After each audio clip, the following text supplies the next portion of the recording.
This episode is brought to you by Resy and American Express.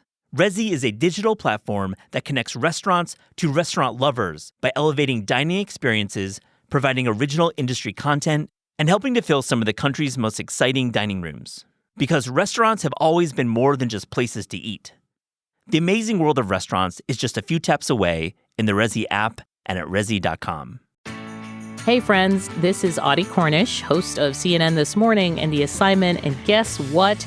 Every story you care about, every angle you want unpacked is now streaming on CNN. That means you can catch my show or other CNN programming whenever you want on your favorite device. And a subscription also gets you access to exclusive video series and unlimited articles. So subscribe to CNN at cnn.com/subscription.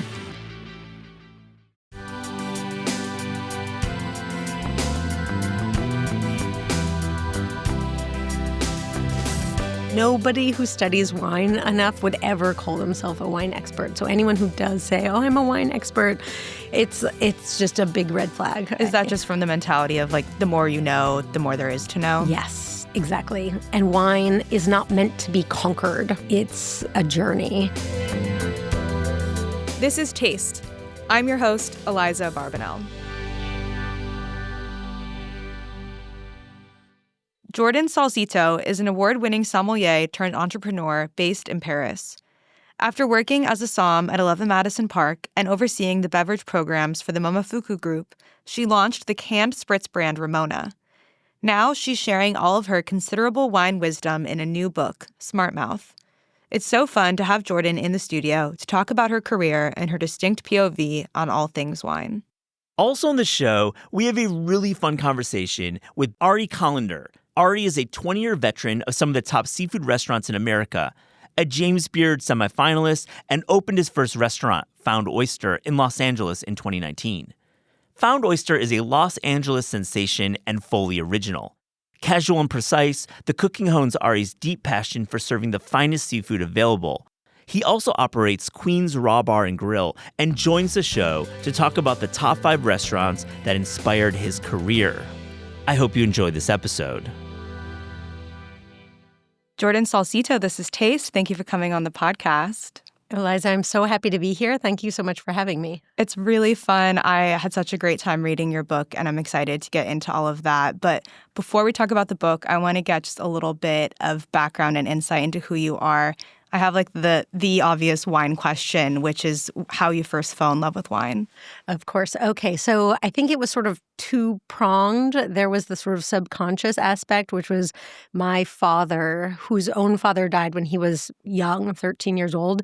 The one memory he ever shared about his own father, my grandfather, was that they used to make wine together in their basement. So my grandfather was an Italian immigrant, and they would make, I'm sure, pretty bad wine. And that was just the sort of ritual that they did each year. And as a result, wine held this sort of, I guess it was just a connective tissue throughout my subconscious that sort of connected generations and places and people. And so that was sort of part A. And then part B, fast forward to like adulthood. And I think I got into it through the kitchen. And it was a combination of things, but it was I think so many of these interesting people that I started to meet through the restaurant world, one of whom was this man who's now my husband. One of them was Danielle Ballou, who noticed an interest in wine and encouraged that. And it was sort of like, oh, wait a minute, wine is this portal to places and to history and to such an interesting heritage and culture that I was very curious about once I started to learn more. Yeah, well, I love the idea of basement wine off the jump. That's kind of not the typical reference I think most people would say. And when I was reading your book, Smart Mouth, I was thinking a lot about just what it means to be someone who works in wine but has that pathway through food and through restaurants. And I was curious about like specifically the moment where you decided that even though you were working in kitchens, in restaurants, and having access to wine through that context that you wanted to kind of shift over and have wine be like the main thing that you were doing. Do you remember that moment? Yes. And I remember sort of resisting it a little bit as well. I think all right. So my path in restaurants, it was always sort of like, oh, I'll do this as a side job. And then the side job just kept getting more and more compelling. And until a point where, like, initially, I remember I started working at Danielle with the dream of hopefully writing one day. And then as I continued to work at Danielle and this world opened up, it was sort of like, okay, you know what? Actually, I'm going to redirect my dreams. There was a moment with wine in the kitchen at Danielle, actually, and it was after service. So in the kitchen, it was such a dynamic kitchen. I was there so long ago, but I imagine it's the same now where chefs from all over the world are coming, and it was very much a microcosm of New York City itself. And I always, you're working, you're in the sort of in the zone for so long, and then you clean up the kitchen, and then I lived at the time a few blocks away from Danielle. I rented a room not far from the restaurant on the Upper East Side, and I would snack on abandoned pastries. That was sort of like my late night dinner. And I remember going back into the kitchen one night, and I happened to be holding this book that I'd found at a bookshop called Bonnie Slotnick's Cookbooks. A great cookbook shop here. Yes. And I had found this book called Great French Chefs. And it was sort of one of those moments where there were, I don't know, synergies beyond anything I could have coordinated on my own. But I had found this book, and I happened to have it with me this one day. And Danielle happened to be coming in from the lounge where he was. He had a bottle or a decanter with him, and he sees this book. And Danielle has so many people that come in and out of the kitchen. But he noticed this book, and he said, "What is that book?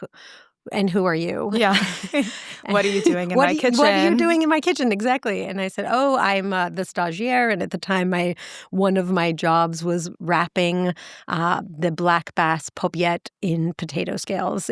It was a signature dish for a long time, and it required a lot of skill. I had to sort of try out for the position, and then I tried out, and I was good at it. And so it was really fun too, because it was sort of, there was basically like a prosciutto slicer, but that was used to slice these Idaho russet potatoes, and you had to slice the scales exactly thin enough, but not too thin and not too thick, and then you brush them with clarified butter. And anyway, and then you have to fold your fingers on them as you're folding these strips the right way. So I shared that I was at the time in the garde manger, and I was part of this paupiette dish, and he said, okay, interesting, do you like wine? And I said, yes. And this was a decanter. He had the bottle with him, too. It was a decanter and a bottle of 1990 Domaine Jean-Louis Chauve Hermitage Rouge.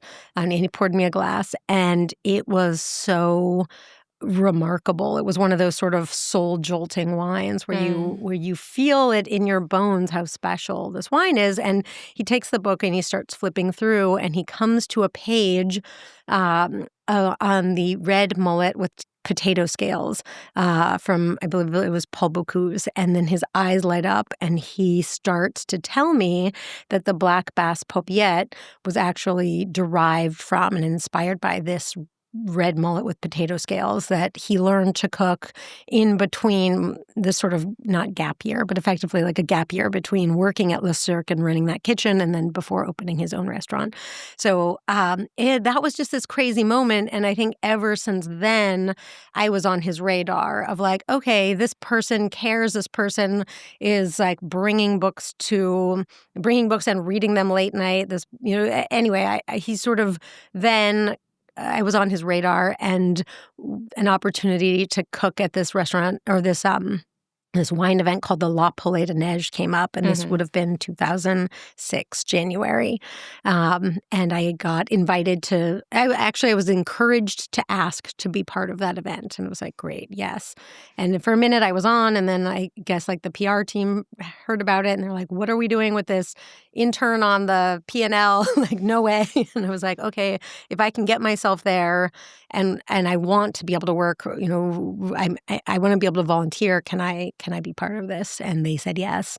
And that was this formative moment in my career where a lot of things, I think it was my first experience spending time with these winemakers in Burgundy and getting to know their story and getting to try not just current examples of their wines, but wines that collectors were bringing to this event. And it was sort of like, okay, it's like, okay, Christophe Roumier was there and people are bringing a wine that Christophe's grandfather, a very, very famous winemaker, Georges Roumier, had made. And so it was sort of like, oh, wait a minute, there's such a lineage here and there's such a reverence for land and for heritage and for quality. And I think that, and yet there was also so much humility. And that was what was so interesting to me. Like, okay, here are these people whom everyone is treating like rock stars, and they are, but also they're such stewards of the land, and they're here because of the love of this place that they're a part of, these wines that they're making in celebration of this land and this heritage. And that was so compelling for me. Yeah, I really appreciate the insight into like what it's like to be in those spaces with winemakers. I think a lot of people maybe love to drink wine, but don't necessarily know just the vibe of being in that space with these like, honestly, it seems to me like very nerdy and genuine people who just want to kind of geek out about like agriculture and the process behind things. Yes, that was it. And I think there's sometimes, I mean, now the prices of Burgundy have become so much higher than they were at the time. But I think the thing that's always drawn me to that region is the genuine love of being a steward of the land. In fact, one of I learned this working harvest one year, I guess I would just say I thought about it the year that I got to work harvest at Domaine Meunier Gibourg. There's no word for winemaker in France. The wine is vigneron or vine grower, and so there's no ego attached. One is not making wine. One is growing vines that then express the land. Oh, I love that. I'm such a sucker for like linguistic meaning behind things. Yes. I'm going to be saying that to everybody now, which is annoying. I want to stay in the restaurant section just a little bit more. I think another interesting element of your career is getting to work with the Momofuku Group as a beverage director and David Chang coming to you and asking you to kind of take over. I'm curious if you could take me back, like when you took on that job, like what was your approach to overhauling, keeping things the same, like trying to build in structure and a new kind of chapter of what beverages meant for the Momofuku Group? Yes. Okay. So after the moment when I had this opportunity to take over the programs at Momofuku, which was so much fun, that happened after my sort of two different stints at 11 Madison Park, spanning from 2007 through 2010. And by the time I connected with Dave about this opportunity, I had worked harvests from, basically 7 years in a row. And I had also started going through the Court of Master Sommelier exams. And I felt like I had a very traditional path. And one of the things, by design, but one of the things that I loved so much and was so excited about this chance to work with Momofuku, which came at the moment where I had decided I was like ready to part ways with restaurants. I was like, you know what? I've worked at some amazing places. I've learned a lot. I've seen a lot. It's time for me to sort of figure out the next chapter. And then I had agreed to work this event in California, and I knew that the Momofuku team was providing the menu, but I absolutely never expected that Dave would be there. And it was this moment where he's there, and I had just read a great article in Lucky Peach. I mean, there were always so many great articles, but I had read one, and I think I had sent him a note maybe a few weeks prior to that, not knowing that we would see each other. And he said something like, we were talking, and he's like, "Oh, what are you up to now?" And I said, "Oh, actually, I'm going to take a break from restaurants." And about 30 minutes later, now that I know Dave better, it's like the wheels were turning. He goes, "Yeah, actually, I have an idea. I think you should run the beverage programs for the restaurant group." And that was so much fun because his directive was, "You know the rules, now break them, make me a great wine program." And Dave through Momofuku, approached everything with this sort of like, yeah, not a renegade approach, but I guess renegade through the lens of excellence. Like, do it differently and make it better. Don't sort of do it this way because it's always been that way. And I think so much of my experience at 11 Madison Park was like, we do it this way. It was very top down. And the structure, the management structure at Momofuku was so much more collaborative. And I was also at a different point in my career by that time. So the first thing we did, I remember, it was like, okay, Noodle Bar is this iconic restaurant. All right, what should we do here? We have to do something like sort of revolutionary. And so we got rid of regular sized bottles. We got rid of all 750 milliliter bottles. We poured everything by the glass out of magnums. Which was just fun. It was sort of like, okay, well, a magnum is the ideal vessel for aging something anyway, because you have the same size cork, which means there's the same amount of oxygen that can flow into and out of the bottle, but you have twice the volume of liquid inside. And therefore, the evolution is slower. You could pour older bottles that are showing really well. So that was really fun. And then the other thought was like, okay, for people who are in and out, maybe like on their way to a museum exhibit, or you're sort of in and out with a beautiful bowl of ramen. You sort of want, if you want a great glass of wine, it's maybe one or two glasses. This isn't the sort of tasting menu experience where you're there to enjoy a bottle over the course of a few hours. So that's where the really fun we worked with some collectors for some consigned wines that were just not available commercially in half bottle format. And that was really fun. The other thing we did right away, it was, I think the actual term is called menu architecture. and I don't remember where I learned that, but it's basically like how you create a menu will determine what sells. And so it's like, okay, well, my job as the wine director of this company is to sell more wine. So let's move the beer down. Like, let's move the beer to the back of the menu, because beer is, people want a beer, they're going to find a beer. That's low revenue, low margin item. Like, move it to the back. Let's move wine to the front and we'll put it in a box. And immediately, like, wine sales tripled. Wow.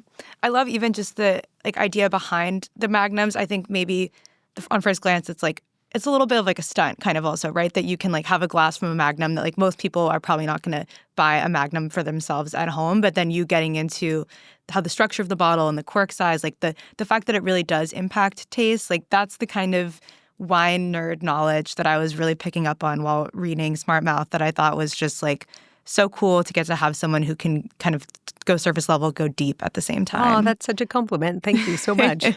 And I want to talk about the book. I'm curious, after this whole career, like what made you want to make a wine book? And certainly as somebody who has read a lot of wine books, what you kind of wanted to add to the canon. The way I wanted to think about this book was, a wine book for people who are smart and curious and busy in their own lives, and sort of try to think about how that could be useful. Like what kind of moments will be both useful and interesting. And I also felt like there was an opportunity to make a book that felt beautiful. I think sometimes wine books feel so serious, and serious is important, or they feel so dumbed down. And I felt like there was an opportunity to make something that was serious, but also beautiful, and also sort of hit on these points where it's like, okay, what are some interesting anecdotes to maybe sprinkle in at a dinner party? Or like, okay, you're in charge of choosing wine at a work dinner. Like, how do you navigate a list? Or what are some things to think about? Or like, is this list even worth your time? Is it better to order a cocktail? Because I think there are a lot of wine lists that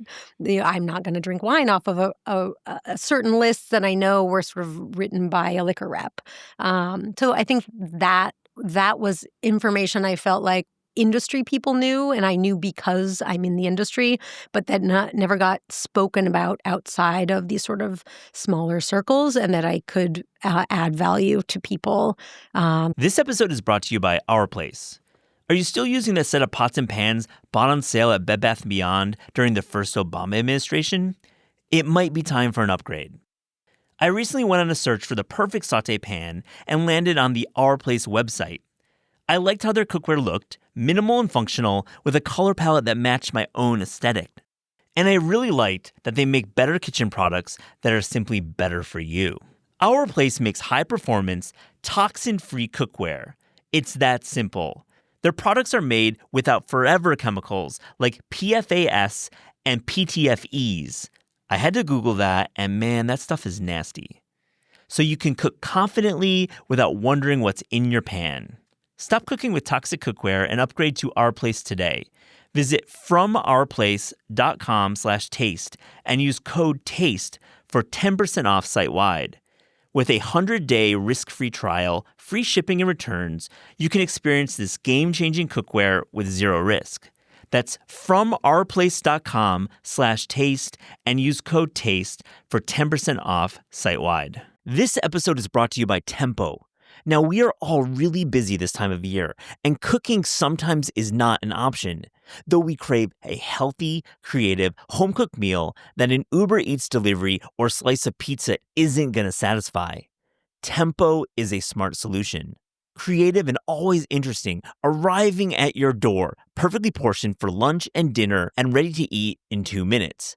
Now, I recently gave Tempo a try, and I was super impressed. It's great. The pork chop and green beans with roasted garlic potatoes was exactly what I wanted after a busy day. And the grilled chicken with apricot barbecue sauce, man, that sauce was tangy, and it gave me all the lean protein I was wanting after a crazy day of podcast recording. With 20 meals available for delivery each week, mealtime is never boring. And for those macro counters out there, Tempo is a smart option. For a limited time, Tempo is offering This Is Taste listeners something pretty amazing. 60% off your first box. That's 60%, which is pretty close to free. Visit tempocooking.com/taste for 60% off your first box. tempocooking.com/taste. Rules and restrictions may apply. We talk about health a lot on the show. You know, protein maxing is all the rage. We're on the NA beer train, of course. And probiotic sodas, some call those millennial Metamucil. But I want to talk about skin health for a second. Everybody should be thinking about skin health. It's important, and I look to OneSkin, the world's first skin longevity company, for a little help. Now, I've used OneSkin's OS1 hydrating sunscreen for walking around New York City in the blazing sun. Producer Clayton chiming in. Matt and I used OneSkin during the recent bakery half marathon we participated in. It was a lot of running, a lot of pastries, and a whole lot of sun. Our stomachs might have taken a hit, but our skin was protected with OneSkin. By focusing on the cellular aspects of aging, OneSkin keeps your skin looking and acting younger for longer. For a limited time, you can try OneSkin with 15% off using promo code TASTEPOD at oneskin.co.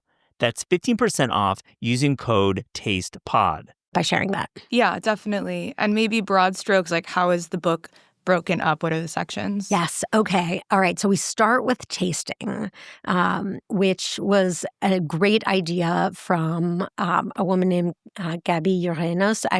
Gabby, I'm sure I'm pronouncing your last name incorrectly. But she is part of the 10-speed team. And she had this idea. She's like, you should move tasting to the front. And I was hesitant at first. And then the more I thought about it, it's like, wait a minute, that is how we experience wine for the first time. And probably almost anyone who's going to be reading this has tasted a wine before that they liked, and therefore that opened up their curiosity. And so the more I thought about it, it's like, okay, this is such a fun way to structure this because that is where it all begins. So we start with blind tasting and sort of what the purpose of that is. It's a format that I share from my journey going through the blind tasting exams from the Master Sommelier, the Court of Master Sommeliers, and the value that I hope that provides or adds, at least as an insight. It's sort of like, okay, here's the information you can get from tasting a wine analytically, either blind or not. But if you sort of understand what to look for, or for me, when I began to understand what to look for, I just became a much smarter buyer of wine and a smarter taster of wine. And also I had so much more confidence. And I think that's a thing that that is also a hope that I have that this book can add confidence to people who are curious about wine, because so many of these smart friends are like not sure if this is a good wine or not a good wine, and it's so much of it is sort of like, okay, first of all, do you like it? And if so, that's really the first thing that matters. And then I wanted to sort of share my value system because I think there are certain decisions in the winemaking process that you learn about and get good at identifying through analytical tasting.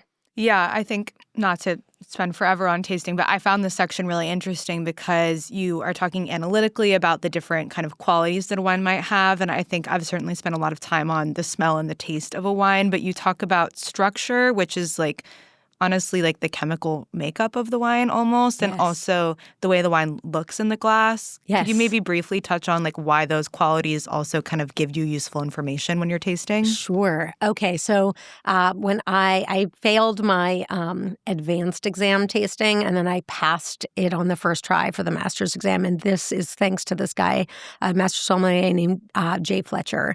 And he was the one who opened up my eyes to the fact that blind tasting is a game of logic. So it's also it's almost like your liquid Wordle almost. Yeah, detective stuff. Exactly. So it's like when you're looking at a glass, let's say it's a glass of white wine, you can get a lot of information from the color right away. Is it sort of like greenish, pale greenish yellow, or are there hints of gold? And if there are hints of gold, that indicates that either it's a little bit older and or that it spent some time in oak because it was exposed more to oxygen and some of the color from oak. If it's a newer oak barrel, when you swirl the wine and you sort of look at the tears, you can get a lot of information about how much alcohol is in the wine because the amount of sugar in the grapes then converts to alcohol after fermentation. So, sort of thinner tears that fall really quickly, that's maybe a cooler climate grape versus a bigger, thicker tears that fall more slowly. Has more alcohol and therefore is from a warmer climate. And so you sort of get all these little details, and it is so interesting. And that's just from like with a red wine. There are a few things you can tell right away. Some grapes like Nebbiolo or Grenache, they oxidize very quickly, which means think of it like a red apple, like a red delicious apple. If you slice it and you put it on the counter, it turns brownish very, very quickly versus like a pink lady apple that you sort of can slice up and then the next day it's still pretty much the same color it was. So the same thing happens in grapes. The more oxidized a grape will be, the more sort of that adds a flavor element, but it also is a clue. It's like, okay, if there are brownish hints in this wine and it's a thin-skinned grape because you can sort of tilt your glass and read through it. I think the more you do that, if you even want to, it just gives you the information of like, oh, okay, a typical Pinot Noir is going to be, sort of pinkish in color. It will have medium tears. When I smell it, it's going to smell like tart cherries. And if from Oregon, maybe a little squash blossom or maybe sunflower. And like what? So the sort of checklist that I went through when I was doing the exams was fruit, earth, wood, flowers, herbs, spices, and other.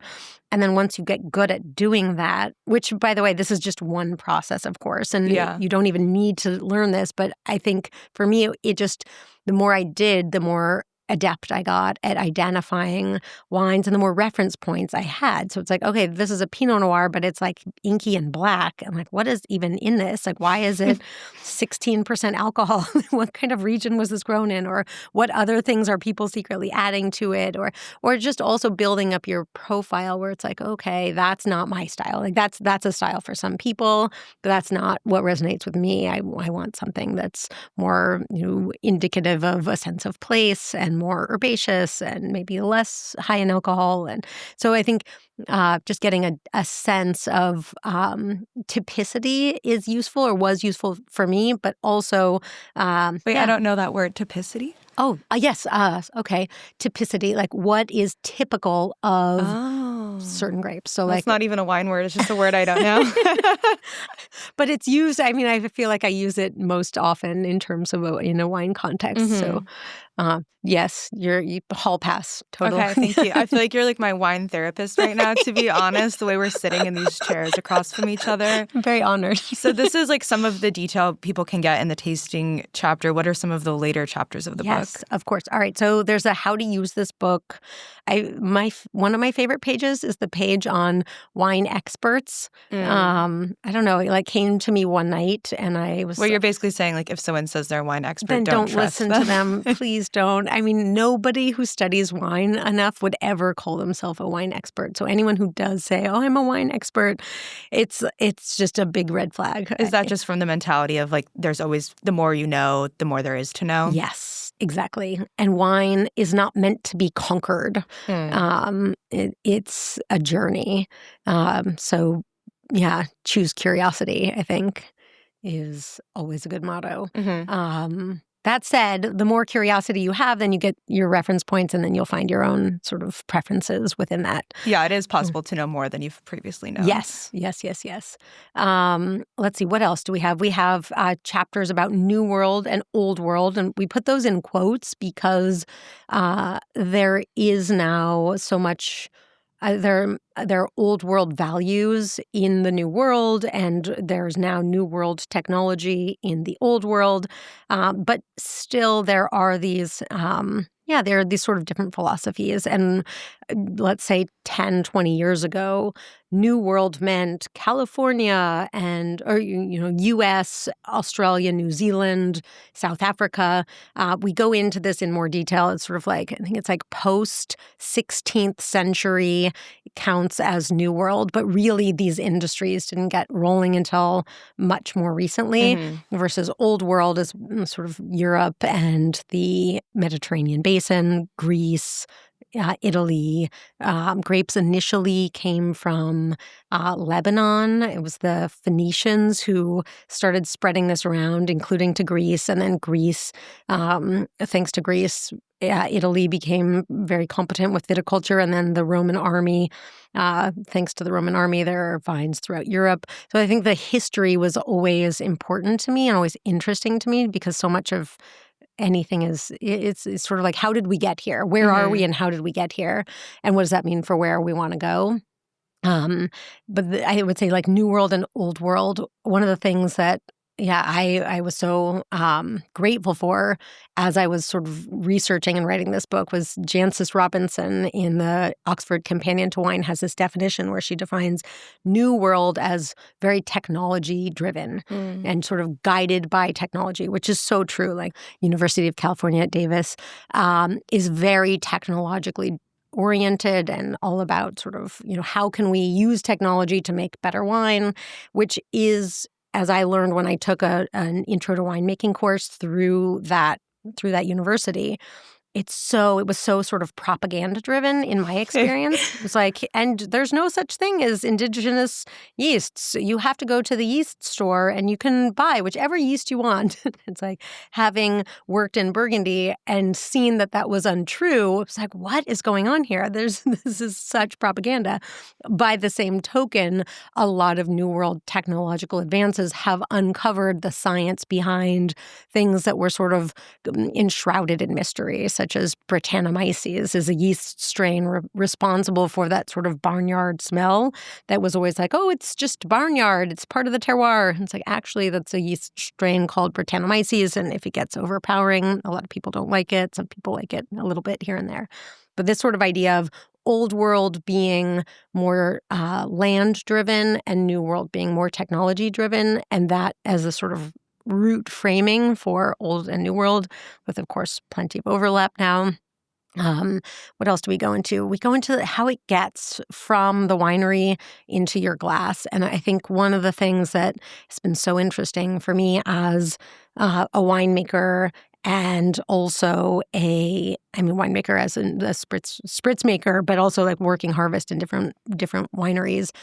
But then prior to that, a buyer in a restaurant group and even a buyer in a single restaurant in New York, you see how distribution impacts what's available in the market. So, and then who gets into the distributor that has the reach and how and why. And so there's this there's this really sort of Byzantine structure that dates back to Prohibition, and that we still live with today in the U.S. It's called the three-tier system. So I think that's something that whenever I try and explain it to people, their jaw drops. It's like, oh, I should put this in here because it's very relevant to one's world of wine, and yet it's sort of hushed and sort of swept under the rug. And yeah, I think that section is like one of the great kind of like, I think everyone wants to feel like they're getting insider information, almost like when Anthony Bourdain wrote Kitchen Confidential and talked about eating fish on Mondays, right? Like everyone wants that kind of light bulb moment that's like, oh, this is why I see like Mein Klang in like every wine store I go to. Yes. Good. I'm so glad. I was a little nervous about putting that in there. I was like, no, this needs to be said. No, that's like the juicy stuff that everybody wants to know. You mentioned Ramona, which is your spritz business, a little bit before, and I was really curious to get your thoughts on this kind of proliferation of canned wine and wine-related drinks that I feel like has in the past couple of years kind of popped up everywhere in New York. Like when you see category growth like that, like what's kind of driving that? Yeah, I am proud of Ramona for being a pioneer in that front. Definitely. I remember when we were the first beverage to be canned on this particular canning line, and it was quite risky at the time. And the whole purpose, it was sort of like, well, why isn't there something with high standards? I want something that's organic and tastes good and isn't secretly poisoning people with Velcorin, that's like administered through a loophole in the FDA or really allowed through a loophole and administered with a hazmat suit. Why doesn't that exist? And so that was sort of where the idea for Ramona came from. And now it's nice. It's always nice to see like validation. Like, okay, you see all the very well-funded beverage groups appreciating the sort of ease and convenience of something that is ready to drink. Yeah. Ramona is a spritz, but there are just kind of straight up wine, sparkling or not, that's being served in a can. Do you think that like wine can be preserved in a can format? It's funny. I am not a consumer of wine in a can. I'm shocked. I don't think of, and when Ramona is wine based, and so it like technically like through a tax category lens fits into that. But I've always thought of Ramona as a spritz or a spritz moment, as sort of like, okay, this is for a casual moment. I think there's value in convenience. I think Americans, or maybe everyone, but certainly Americans, are always happy to sort of trade in for convenience. And I think that's why the category is growing so much. I also think that we're still around. Whereas like when we launched, there were so many companies just even the last like 9 years that have come and gone. And I really do think it's because people want quality. And I think quality, eventually the cream rises, I think. But like, there's a lot to be said for the convenience. There's a lot to be said for the way that things are being marketed. Like, I think White Claw is quote unquote pure, but like pure is a meaningless marketing term that literally means pure nothing. what? Pure what? Yeah. Exactly. I think also partially, we don't live in a place where you can drink a bottle of wine in the street in the same way that you can in Europe. So it's a lot easier to kind of be enjoying your wine at the park if you have it in a can that could be kombucha or like a CBD seltzer or like anything else, as opposed to like having your beautiful glass bottle in the street in Paris. Yes, it's so true. I think that's very well said. That's just like me being a bitter New Yorker. Come to Paris. Yeah, I would love to come to Paris with you. How long have you been in Paris? We moved in 2022, September of 22. So we're on our 4th year now. We have like 3 full years and a couple months. Do you feel like being based in Paris full time gives you a different perspective on wine than when you were, I'm sure, just going and visiting the city? Yes, for sure. I think life in Paris is so different that it just sort of, my life is so much more, like the company, my team is still US based. So it's sort of like evenings are spent at home and on Zoom calls and cooking dinner and having a nice bottle of wine with my husband. And and it's not, and then certainly not even every night. It's sort of like some nights we'll have a nice bottle of wine, but some nights we won't. And versus New York, which is sort of, or for me at least when I was here, it was so many obligations every week and almost sometimes every night. So you're sort of like, there's not really time to breathe, which is not a bad thing either. It's funny. I remember hearing this the first time through the winemaker Piero Incisa della Rocchetta, whose grandfather started Sassicaia, and now he has a winery called Bodega Chacra in Patagonia. But he was talking about the terroir of places, of cities. And at first I thought he was crazy, but I was like, what do you mean? He's like, well, Manhattan's a big granite island, and you land, and it's hard, and it's go, go, go, go, go. And then you think about it, and it's like versus a Paris, which is right next to a river. It's on limestone soil and clay, and it's just a different kind of energy that I do actually think translates a little bit. I mean, part of it's just, historical context. Like Paris is a different kind of city with different values. And one of those values, I think, is art and beauty in a way that is not necessarily one of New York's values. Of course, there are great museums here, but like Paris as a city is like a museum in and of itself. And so just walking is a beautiful experience. And sometimes I'm like, I need an art dose, and I'll go to the Picasso Museum for 45 minutes, or I'll be near the Louvre and I'll stop in and I'll see the Monet's water lilies. And that's a 15-minute sort of meditational experience or meditative experience.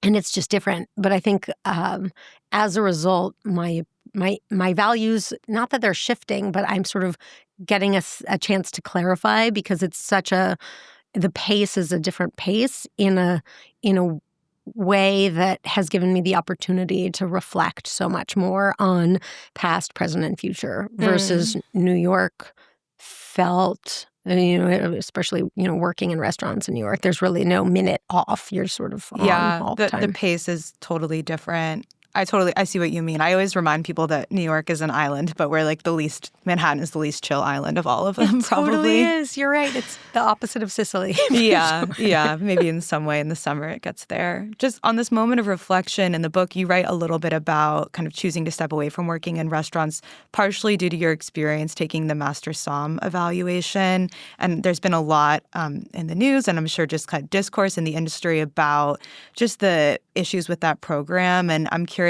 looking back on that decision, just like how that all kind of sits with you. Yeah, I think I'm so grateful because all right, so I got to be part of the 11 Madison Park team when we won the James Beard Award for Outstanding Service. Bobby Stuckey, who's a friend and a dear mentor and is like the service guy for the Court of Master Sommeliers. When I was running the program at Co, when we had opened it, Bobby and his amazing wife, Danette, came in for dinner, and I poured the pairings for them. And Bobby said, what you're doing at Co is the most important thing that's happening in wine in the country right now. You should be so proud.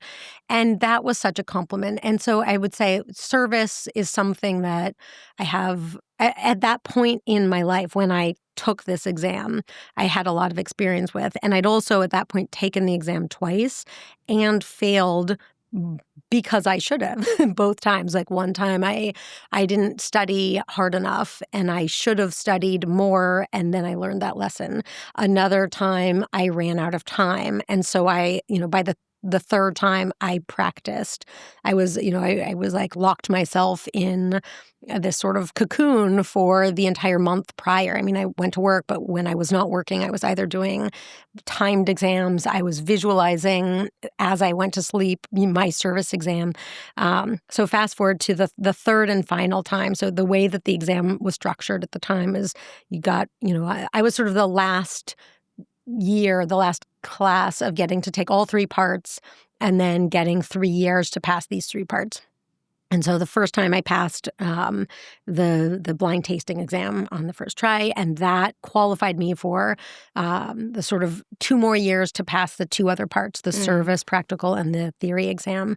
Year 2, I passed nothing, and I learned. It's like, okay, I did not study enough. I did not study hard enough. I needed better memory palaces. So I read the book Moonwalking with Einstein and got so good at mapping out my memory palaces. I studied with Jane Lopes and Pascaline Lepelletier, who are such brilliant wine professionals, and who one of whom passed the MS and then both of them. In fact, Pascaline has now renounced her MS title just because of a lot of the things that you're alluding to. Which we're talking about, like allegations of sexism and things like that. Exactly. Exactly. Yes. I figured we should name it because maybe not everyone listening has that context. You're right. And then there was also a cheating scandal where a master sommelier gave his answers to people that he was mentoring and was clever enough to put it in email, which then got forwarded around.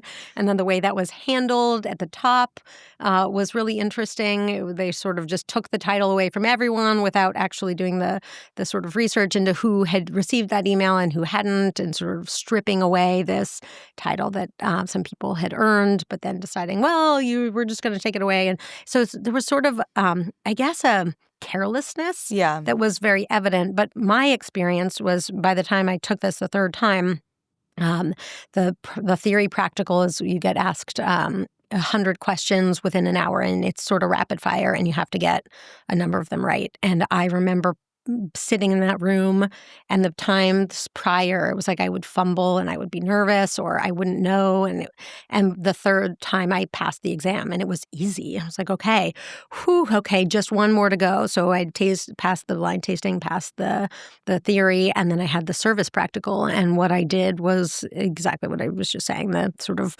constant reviewing, making sure I had every base covered, timing myself, visualizing. And I passed all 3 tables. I passed time-wise, passed everything. There's always a mystery table, a decanting table, and a champagne table. Mystery table passed, decanting table, which is usually considered the hardest, passed. I remember they were like, what? Oh, we're having this Barolo from blah, blah, blah vineyard. Like, oh, what village is that in? And it was just like, I just nailed every question. And then we got to the champagne table, and it felt the same way. It was like, I remember it was like, Clos de Grasse. Oh, yes, Philippe Bonag. You have to know who makes it and what the grapes are and talk about it. And anyway, so I was like, oh my God, I think I passed this. And in the end, it was the champagne table. And without obviously naming any names, it was a group of people who worked in distribution, not in restaurants, none of whom had ever visited me at a restaurant before. And actually, one of them, the woman who ended up delivering the news, was a woman, and she said, "Yeah, you didn't pass this year. We just didn't think you seemed like yourself." And I remember being like, "Wow, that is." At first, it was such a blow and a gut punch, and because it was so absurd, it was a gift. Yeah. Because by the time I could take a few deep breaths and be like, that's absurd. In fact, I went to the head of the court and I was like, hey, I've always taken this feedback seriously, and it's made me a better sommelier, a better professional, a better human. And I don't even know what to do with this, how explain this feedback to me, because these people don't know me and they've never seen me and they don't work in restaurants themselves. So it was sort of so ridiculous that it was such a gift. And then I found out a week later that I was actually like a few days, 4 weeks pregnant with our first son, Henry. And that was, I think, the gift of change. It was the change agent that I actually was looking for. I think for me, I thought, oh, I need this title because that will give me these opportunities to shift into my next chapter. And in a weird way, like that sort of disempowering experience led to such an empowering experience of sort of looking within and being like, okay, I am so grateful for this journey. I am so sorry and grateful for what I've learned along the way. And I don't want to be part of something where this arbitrary, ridiculous feedback is par for the course. And then after that, these cheating scandals and sexism scandals were revealed in the New York Times. Yeah, I mean, reading it and hearing you, most importantly, hearing you say this now, like, I get so mad, like, secondhand. I'm like, you worked so hard. Like, it's really, but I think it also speaks to just, wine is such a old and flawed, like, thing in terms of how it was created, how the grapevines spread, like how these restaurants have been created. Like there's so many layers to that. And I think to be able to have had such a different chapter since then, I hope it feels good. I feel so fortunate. I feel so lucky. Okay. So not to like trigger you, but we will do a rapid fire to close today, but there are no wrong answers and they're all very fun. Does that sound okay? It sounds great. Okay. Your favorite cookbook right now? Ottolenghi Simple. Your most used or referenced wine book? Oxford Companion to Wine and the World Atlas of Wine. A favorite like food wine pairing for fall? For fall, Northern Rhone Syrah and slow roasted lamb shoulder. Ooh. A restaurant whose wine list you really love? I love a restaurant whose wine list. I love the restaurant at Nortwick, the wine list at the restaurant Nortwick. A favorite wine bar? Parcel. Nice. Your go-to bottle shop? Go-to bottle shop. Okay, this is the. Do you buy your wine? I don't. That's my amateur question. You were like on the co-signing market or something. No, I feel very lucky. My husband also he works in wine, Yes. and it's been a while since I bought some wine retail. But I guess if I were to say, there's a shop right across from our house in Paris, and they have fabulous wines, so I do go there. Nice. I'm not even remembering the name. It's just like the shop across the street. It's okay. We'll preserve your anonymity where thank you live a little bit. Perfect. A bottle that you would drink on your birthday? Ooh, a bottle I would drink on my birthday. A bottle I often get to drink on my birthday is a bottle from my birth year. My husband has created a beautiful little collection. So that's so romantic. It's so sweet. My favorite ones that he pops out here and there are Domaine du Jacques, Clos Saint-Denis, 1980. A wine bar that you wish you could be a regular at? Annie's Lay. Here in New York. I talk about this on the show all the time. I love that place. Okay, finally, a fictional food scene, like from a book or a movie that you wish you could magically eat or maybe drink. Such a good question. I feel like there are so many places my mind goes. Great Gatsby, one of those parties would be interesting, I think. Living in France, this is going to be like I don't know, maybe too apropos, but like that scene from the Sofia Coppola Marie Antoinette movie where she's eating all the pastries, like that would be so interesting to be a fly on the wall, but then like get in and get out kind of thing. I love that answer. I have a friend who's a very great food stylist, and that movie was the thing that made her like seek out food styling as a career. So I think you're right on the money, and thank you so much for coming on the show, Jordan. This was so fun. Eliza, thank you so much for having me. This episode is brought to you by ButcherBox. As a food writer and cookbook author, I'm always cooking up a storm in my home kitchen. And while my pantry is well stocked, and I make it to the farmer's market for seasonal produce, and perhaps a few photos for Instagram, I'm always struggling to find the perfect cut of beef, pork, and chicken to cook for dinner. For real, my local Stop and Shop's meat section just isn't cutting it, and our local butcher shop is frankly pretty scary. That's why a ButcherBox subscription is such a lifesaver. My freezer is always packed with premium grass-fed beef, free-range organic chicken, and wild-caught seafood. I recently pulled out a 3.5-pound boneless pork butt from the freezer and was braising it in no time. Soy sauce, mirin brown sugar, oyster sauce, low and slow. It was delicious. For nearly a decade, ButcherBox has led the industry with meat and seafood that's antibiotic-free. As an exclusive offer, our listeners can get free protein in every box for a year, plus $20 off your first box when you go to butcherbox.com/taste. Visit butcherbox.com/taste to get this limited time offer and free shipping always. That's butcherbox.com/taste. Don't forget to use our link so they know we sent you. Once upon a mundane morning, Barb's day got busy without warning. A realtor in need of an open house sign. No, 50 of them, and designed before 9. My head hurts. Any mighty tools to help with this plight? Aha! Barb made her move. She opened Canva and got in the groove. Bulk creating Canva sheets. Create 50 signs fit for suburban streets. Done in a click, all complete. Sweet! Now, imagine what your dreams can become when you put imagination to work at canva.com. This episode is brought to you by Progressive Insurance. Do you ever find yourself playing the budgeting game? Well, with the Name Your Price tool from Progressive, you can find options that fit your budget and potentially lower your bills. Try it at progressive.com. Progressive Casualty Insurance Company and Affiliates. Price and coverage match limited by state law. Not available in all states. Ari Collender, welcome. This is Taste. We're doing the Resy Top 5. Are you ready? Let's go. Concept here is really, really, really exciting. We're talking about memorable meals through your life. I've not been prepped on any of it. I don't know what you're going to say. And I'm thrilled that you want to do this because I think this is a dream for many people and many of our guests to really go long about favorite restaurant meals. I want to ask you first, though, when you're thinking about this list, what makes these meals memorable? Is there any like connective tissue? I mean, tons. Honestly, it's a little hard to kind of decide what to talk about because, I'm in the restaurant business. I eat for a living. Like every time I go out and eat, there's some kind of impact. And, I think our conversation today, I thought it would be kind of memorable to talk about places that kind of made me want to be in the restaurant industry. And also, once I was in it, helped stylize and give me the, I guess, framework for what I realized I wanted to do in it. Yeah, I mean, it makes perfect sense. And I have to imagine that some of the restaurant visits we're going to talk about have inspired Found Oyster, have inspired sure. Queen. Definitely.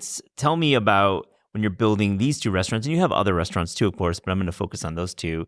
Are you just looking back into your history when you're thinking about the concepts? Well, I mean, it's a two-edged street there. Like, yes, it's always top of mind, and like, I guess at the same time, we also like can't stand still, like that a good restaurant is always evolving. So, that's not to say that I won't find inspiration from a 100-year-old restaurant somewhere, which has been doing the same thing for 100 years. Right. Constant evolution. You ready to get to the list? Let's get started. All right, let's do it. So are you doing chronological or are we just jumping around? There's no rules here. We're not setting any rules. Let's start at the beginning and then we can decide whether the rest of the chronology makes sense. Let's start in the beginning. What is your first restaurant in the Resy Top 5? So I grew up in Charleston, which, at this point in time has quite the history behind it and, scene, and there's all these amazing restaurants and chefs that have gone there. I grew up in the 80s and 90s there. It was a different scene. Charleston's restaurant history got big when like Spoleto Art Festival started happening. And so restaurants started being a thing. And then Johnson & Wales Cooking School opened up there, which, everyone who went there was like, well, this place is cool. I'm just going to live here now. And all these great chefs were able to kind of thrive. In the 90s, a couple guys opened a place called Slightly North of Broad. The acronym is SNOB. That's amazing. And they intentionally made it that way. Correct. Yeah. So Broad Street was kind of the dividing line on the Charleston Peninsula of old money and you've kind of, mansions and the rest of the city. Other side of the tracks. Correct. Now, and this is older, like this is not even 20 years, this is a long time ago. Yeah, I mean, now it's very expensive everywhere, unfortunately. Yeah. But it's really the old, mansions and things like that are below Broad. So this was slightly north of Broad. And my grandparents took us there continually for birthdays and anniversaries and things like that. It was kind of the go-to fine dining place for whatever that meant at the time in Charleston. And, it was such a different thing from us, going to like Outback Steakhouse per se, or the things that we used to go to if we were going out typically, that it's really where I started to like see the theater of a restaurant and kind of not only from the side of like what happens inside sitting down and everything that's happening around you, but also the theater that we get to play to be a diner, and like the care you take into dressing and getting to the restaurant, and maybe there's valet, and talking to the maitre d', and just the ballet of Eating the big it. book Yes. with the wine. Oh, yeah. And as a kid, you're like, what are these things? Totally. That's such a cool point about it's like a contract you're in as a diner. Absolutely. And you're going to the play, you're going to a concert, you're going to the theater, but it's a restaurant, and this really unlocks something in you. It did. It like not only did it feel special to be able to go to something like this, to a restaurant like this, but it was also special to sit there and be entertained and like watch the show. And I saw the people working in that restaurant have a very dignified and graceful kind of allure that just kind of sparked my sense of curiosity to know what it would be like to be in that. What's the food like? Back then, all the restaurants were Southern cuisine. Like that just was what, if you had a restaurant in Charleston, you served Southern food. Yeah. Or pizza probably. Yeah. So it was a chop house of sorts at the time with shrimp and grits and she crab soup and other Southern staples. But I remember distinctively that it was where I would order lamb. I don't know why, but I would order lamb chops with like mint jelly. I love that you call it the mint jelly. Yeah. Like the little thing of mint. It was like a hue that shouldn't be human. Oh yeah. No, it's like Hulk. It's like Hulk, exactly. Yeah. You ready to move on to your next one? Yeah, sure. Let's do it. What's your second of 5? Second of 5. We stay in childhood, honestly, because the kind of dining part of restaurants I think is very unique, but also the cooking side is a whole nother part of it. And this isn't actually a restaurant experience, but when I was a kid, few years after that last restaurant experience, I went down to Miami to visit my aunt and uncle for the summer with my parents, and my uncle is an avid spear fisherman and loves to go spearfishing, lobster diving, all this stuff. And he took us out on the boat with him when there was a lobster mini season. So he went diving. We got to put the snorkel stuff on, get in the water, beautiful water. And we got to go fish and lobster. And so when we got back to the house, it was my job to help prepare all these things for the grill. Amazing. And so the experience of going to catch these things or, fish for them and bring them back and learn about reverence of product and creativity with your hands and just, really that kind of that working with your hands resonated with me. And I just remember, first off, it being the first time I ever had lobster because we didn't really eat that kind of stuff growing up. But the style of which we did it all was just so compelling. Yeah, and talk about the first time you're having lobster. It's with live fire.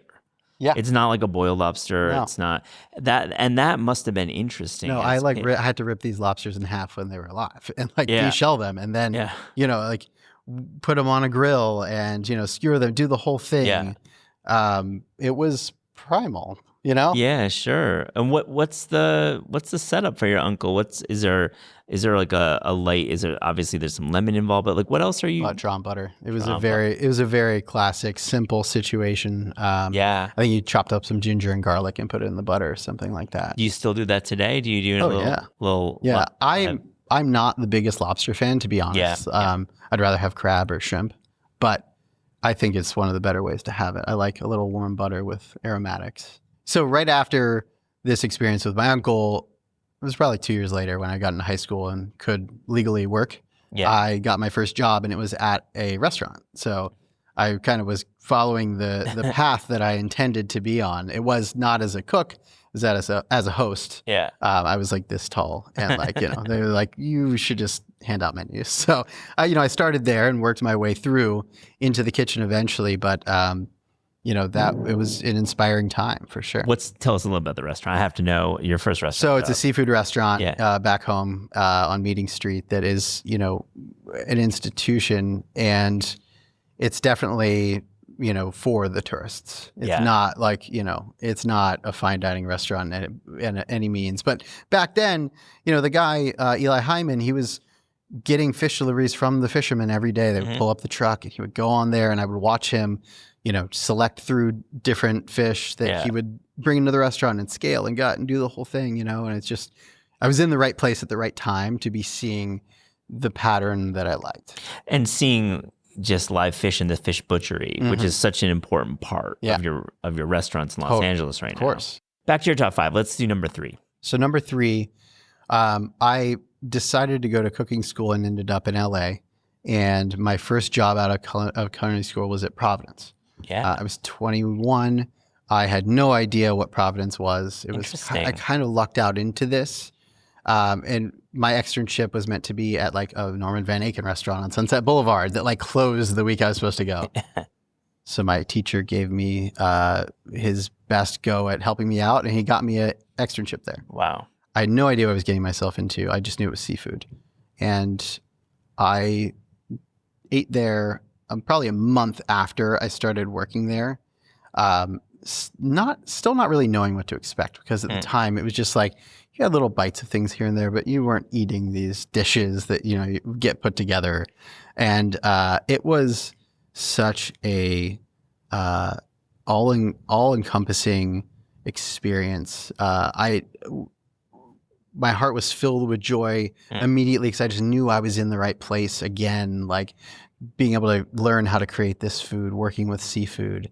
And with being new to LA and coming from a space that there was no real cultural flavor, the idea of using Japanese ingredients, Korean, Thai, all this flavor was new and exciting. And at that restaurant, people know how to handle those things. And so I felt like I was getting not only a crash course in cooking, but also, kind of a cultural kind of wave. Yeah. You were feeling the changes in Los Angeles at that time. Oh, totally. Because at the time, from my understanding of Los Angeles, it was like the neighborhoods were doing the neighborhood food. Mm-hmm. And then there was like fine dining. So this is back in 2005. Like Providence was like a year old, less than a year old when I started there. Very different kind of restaurant than it is now. There was more than just the tasting menu, but the quality was absolutely still there. I remember at that dinner getting this one course that was cooked by the chef de cuisine or the sous chef at the time. I can't remember exactly. Yeah. But he took sweetbreads. It was the first time I'd ever had sweetbreads, and he basically did it in the style of orange chicken. And it was just, it blew me away. It was like Szechuan-y, orangey sweetbread. That feels of the era, like the early 2000s, where offal was becoming a thing and a fad. But then Providence is thinking about, Chinese flavors and Chinese American cuisine. It must have been so exciting to be there. It was. I mean, I was there for the better part of 4 years. Yeah. It really shaped who I am as a cook. And, Michael is such an incredible mentor and chef. I learned so much. There's really not a time that I am cooking that I'm not really thinking about an experience that I had there. Or no way. The way that I would do things is because of this, And you can very much go to Providence today. You can. Yeah. You absolutely can. Yeah. Do you make it back there once in a while? Not really. But I do see, Michael at the market and things like that. Yeah. They just celebrated 20 years. I know. Incredible run. Really cool stuff. What's your fourth restaurant? So fourth restaurant, I think, just staying on the timeline, it's one of the first trips I took from LA. Went to San Francisco, 2008. And I ate at Nopa. And I think they were pretty new too at the time, maybe like 1 or 2 years old. And as much as I was enjoying LA, I was really just working all the time. And I didn't really get out and eat that much stuff outside of, Thai food late at night or ramen or things like that. And I hadn't really been given understanding of like California cuisine, if you want to call it that, at the time. Yeah. So like Nopa and Chez Panisse and things like that were really foreign to me. And on that trip, I actually did eat at Chez Panisse in the cafe side as well. Yeah. Like the Nopa dinner was just illuminating to me as far as what it meant to be a neighborhood restaurant and what it meant to kind of encapsulate the California cuisine in that. Like thinking about centering farms. Yes. Yeah. That's, I think, you're centering articulating. farms, Yeah. It being a place, like a gathering place for the neighborhood, but also something that's classy and not, like a internet cafe of sorts, obviously, right? I remember seeing the chef come out of the kitchen and his wife and like newborn baby were at the bar. And it's like, it was this iconic kind of dreamscape of like, okay, I think this is the kind of restaurant that I want to own one day where I'm, the chef and, my family comes, I cook for them every night and, we're here to do this thing for the neighborhood. Were you thinking at that moment, 4 years into your career, that you wanted to run restaurants, own restaurants, put your name on restaurants? It's the only thing I ever wanted to do since the day I decided to go to culinary school, really. Wow. Yeah. I mean, I was a terrible student. I did go to university for a year. I went to University of South Carolina, but I got kicked out because I didn't go to class. I hate it. Yeah. It's not for me. So what were you doing? I was partying. Yeah, right. What else do you do? I've heard the other USC is pretty fun. Yeah, it was a blast. Too much fun, maybe. But, I took time off, and then when I was like, okay, what am I going to do? I need to like make sure that my parents will, not disown me. Acknowledge your existence. Exactly. So I was like, well, I like cooking and you can go to culinary school. I know I don't like school, but maybe I'll like it because I like this. And it legitimized my thing. What did they think about your choice to go to culinary school after this 1 year at university? They were very supportive. Cool. And I can never thank them enough.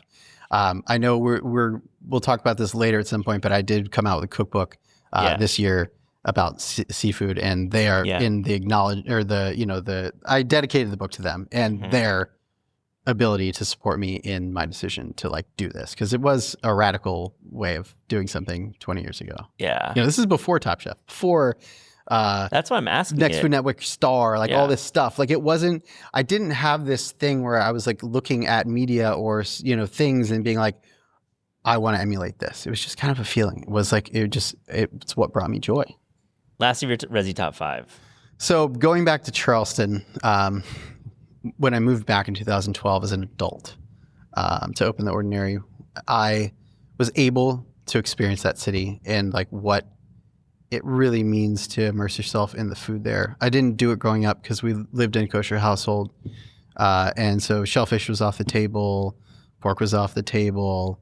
So this was like the uncle was a little bit of Drafe. Yeah. Oh, yeah. This was like a little moment away from the house. Yeah. But so to be clear, my parents are not Orthodox, but we were raised Orthodox. We went to the synagogue because of my grandfather. So they don't really care. Yeah. But it was Drafe. Yeah. For sure. Yeah, you're having a little, Totally. But so I got, my first experience going back to like some of these roadside shacks. Yeah. Was this place called the Fishnet down 17, just past West Ashley where I grew up. It's kind of at the bottom of West Ashley. And it's the kind of place where like they're selling seafood. The guy's bringing in bushels of live soft shell crabs, and you get a crab sandwich, and it's literally, 2 pieces of white bread, mayonnaise, tomato, maybe some cayenne, sounds paprika. Incredible. It's just like it's so pure, yeah, and so delicious. It's just inspiring. Yeah, and there's so many places like that. I mean, there's also the Gullah food there is incredible. Hannibal's Kitchen has like this incredible crab rice. Bertha's Kitchen is one of my absolute favorites with like their okra tomato stew. It's hard to kind of like decide which one of those. Which angle, but this one like, shack was the one. Yeah, it was. Yeah. Because there's something about just getting that sandwich and like a basket of fried shrimp, popping it on your trunk and eating it. Yeah, that's the number one. Staring at the estuary, watching cars fly by. Yeah. It's good stuff. That kind of outdoor dining is, seafood outside is something that is like nothing else. And you can eat outside at Found Oyster. You can. Yeah. You absolutely can. Let's talk about the cookbook. Oh, great. What inspired you to write the book? I feel there's a lot of seafood books. I think you have a strong point of view doing it in Los Angeles and having California seafood and, of course, bringing some in from overseas as well. Yeah. But what did you want to say with it? My co-author, Noah Gluten, and I really kind of dreamed this up to be a no-frills, easy way to not get flustered and be able to cook seafood. We made such an effort to make sure that we're speaking in language that people can understand. There's like no French cooking terms in the book. Yeah. We're using ingredients you can find on Amazon if you must. And you know, the idea is to take away the notion that it's fussy or hard. We really just wanted to kind of make sure that people could understand that this is such an easy thing to do, and it doesn't really take that much time. See, fish cooks so fast if you cook it at all. So that was kind of the basis for the book. So let's talk about raw, keeping it raw. Yeah. What's an idea that you think is maybe a little sneaky smart in there that people maybe don't know about? We do one recipe where we take kombu and we give it a rinse so it's a little bit more malleable, and we wrap halibut in that. Oh my gosh. And so it's cured. You can do it for, depending on the thickness of the fish, you can do it for however many hours you'd like. But it perfectly cures the fish. It's so tasty, and it's a great crudo after that. We've also tried steaming it in the seaweed, and it works really well. That sounds good. Which is kind of sneaky also. Yeah, if you're like maybe a little skittish about doing the crudo prep, you can always do the steam prep. What does the kombu do when you're wrapping kombu around a fillet? Yeah. How long is the cure? Yeah, so I mean, on a fillet that's, let's just say, it's like an inch thick, you really only need to go for a couple hours. Yeah. And the immense amount of ocean flavor, the vegetal quality of seaweed that gets flushed into the fish is really incredible. On top of that, there's salt in, natural salt in it as well. So the glutamates. So it does the seasoning at the same time. What's your take on buying fish? Because you think, like, if I'm going to Whole Foods or going even to the grocery store to buy a halibut, I mean, can I do a raw version with that product? You can. There's a lot to talk about there. Yeah. And, it's not lost on me that it is still incredibly difficult to buy seafood. It's just one of those things. There's not a lot of markets. Yeah. If you don't live by the water and can't go to like a dock or something, it's just really tough. Whole Foods is great. There's farmers markets that, have great vendors there. You're always looking to buy American first and foremost. Our waterways are the most controlled, the most regulated, the best stocks. So you should be looking for that first. If you can't find something that's American, I'm not saying you shouldn't buy it, but if you need to have that, whatever fish it is, but I would suggest looking for something else that might work instead. And we kind of break that down in the book as far as what types of fillets are out there, right? You have like steaky things that are tuna and swordfish and salmon. You've got flaky and mild fishes, right, which are your halibuts and your snappers and your basses and things like that. So the other side of purchasing fish is like making sure you use it all too, I mean, storing and like figuring out what to do with it if you don't use it is difficult because it does spoil fast. You have to use it when you're buying it. You have to have a plan. It's not the kind of thing where it's like a box of pasta on your shelf. It's a little different. Do talk about freezing a lot in the book, though. I think a lot of people think that's kind of like taboo, but it's really not. I mean, most of the shrimp you consume in America is already it's been frozen one time. Things like that, and scallops, and even fish fillets can freeze well if you take care of it. I mean, that's the nature of the beast. Is you want to find seafood that is handled correctly. Totally. And so if you freeze correctly, you have this great opportunity. Right. And that's the other thing. It's like part of the freezing thing when you see sushi grade as like, on the tag at the market, that really is a made up term, Sure. And what it means is that it's been frozen, and I forget the numbers right now, but to a certain temperature for a certain amount of time, meaning that the possibility of there being a parasite in there is 99% gone, right?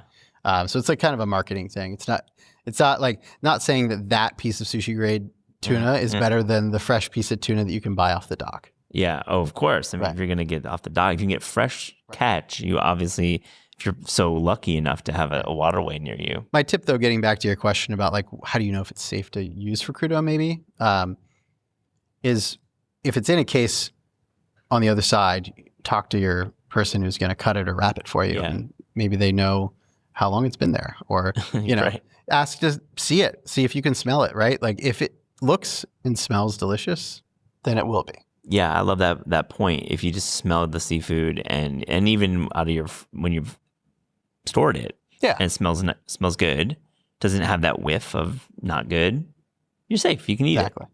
Yeah, I think we have this like tendency to think that like it's very scary to eat raw fish. Yeah. I mean, listen, spoilage happens. It happens in the restaurants. You know, Yeah. sometimes I'll have a cook or a sous chef come up to me and they're like, do you think this is okay? I'm like, do you think it's okay? I'm like, I don't want to smell that. You know, like, what do you think? You know? And they're always like, oh, I didn't even think to do that. You know, it's Ari, and this is Taste. We have guests about their certain taste. So to close this interview, here's a little rapid fire, fast and furious taste check. Are you ready? Let's do it. The best fruit. Watermelon. I love that. It's the season right now. Yeah. I literally have one in the fridge at all times. I have a knife in the fridge. I just go and I slice a little bit and I eat it. Knife in the fridge. It's cutting it off. It is a treat. The worst vegetable. Parsnips. A lot of parsnip hate happening, but I appreciate it. Why is it so not good? Parsnips to me are not that flavorful. I don't think it's a good add. Like, I think you're adding parsnips to something that gets it, like rutabagas and all these like squashes, they mask the flavor of it anyways. Like, I don't like it. And when it's on its own, I just don't think it does enough. It doesn't have enough flavor. Yeah, it's gluey. Yeah. What is your typical breakfast? Man, I wake up really early at like 6. And I actually don't eat for a while. I have coffee, but I don't eat until like lunch. Yeah. Noon, 1 o'clock. I eat my wife, like, much to her chagrin, she always wants proper breakfast, and I'll make her, eggs and on a sandwich or something or whatever. But it's just not my thing. Yeah, just you always skip it. It's just coffee. Sometimes I'll force myself to have a little yogurt and granola and like some jam or something like that. Okay, this is chef life. I get it. The best dessert. I'm a pie guy. Oh, interesting. Yeah, I like. We do a pecan chocolate chip pie at the restaurant, which I think is. I mean, it's my grandma's recipe, so I'm a little biased, but it's just heaven to me. A little ice cream on top. A little ice cream on top. Are the chocolate chips, are they semi-sweet? Are they bitter? Oh, Valrhona. Chopped up Valrhona. Chopped up Valrhona. Yeah, we do a mix, actually. It's dark and light, or milk, yeah. A restaurant you wish you could bring back from the dead? Le Cirque. Okay. And I say that because my mentor, Michael Samrusi, worked there, and I've just heard so many stories about this place and how opulent it was and what it meant to see and be seen in that room, and I feel like I'd really enjoy it. Yeah. What a scene in the 90s, 2000s. When you're craving fast food, where are you going? Honestly, I'm going to a Burger Shack. I don't know. Like, it doesn't, like, I don't crave McDonald's. I don't crave In-N-Out, but it is like, maybe it's gold. Like, if it's more local, like Gold Burger here, or like Yellow Paper Burger. Yeah. In-N-Out does the trick every time, though. Yeah. So it all comes back to In-N-Out. It does. Because they're all inspired by In-N-Out. You can't deny that. Oh, for sure. Oh, In-N-Out has paved the way for decades. Your favorite city outside of America to visit for food? I love the south of France, Marseille in particular. And I haven't been back in a long time. But I got the chance to go about 8 years ago and was so inspired by all the food and all the chefs there. There's a lot of creative stuff going on there. I feel like even now it's having another kind of wave. It's first on my list to get back to. I love that you call it Marseille. It's one of those cities that never really gets mentioned in this question or really in talking about France. It's always Paris, and I feel like Paris is great. Paris is great. I love it. Yeah, but Marseille I've been there. It's the mixing of culture is amazing there. Incredible. You have all the North African influence and all the islands and everything. It's a port city. Yeah, it's a port city. There's always interesting things. I love that city. Yeah. Great call. Last one, your favorite sandwich? Sliced turkey, yellow mustard, Dijon mustard. Yeah. Sprouts, avocado. It's my sandwich. That's really good. That's really simple. What's the bread choice? It is probably either focaccia or some kind of bouncy sourdough. Yeah, it can't be like too hard. Yeah. Ari Callender, what a great chat. Thank you so much for joining This Is Taste. Thank you.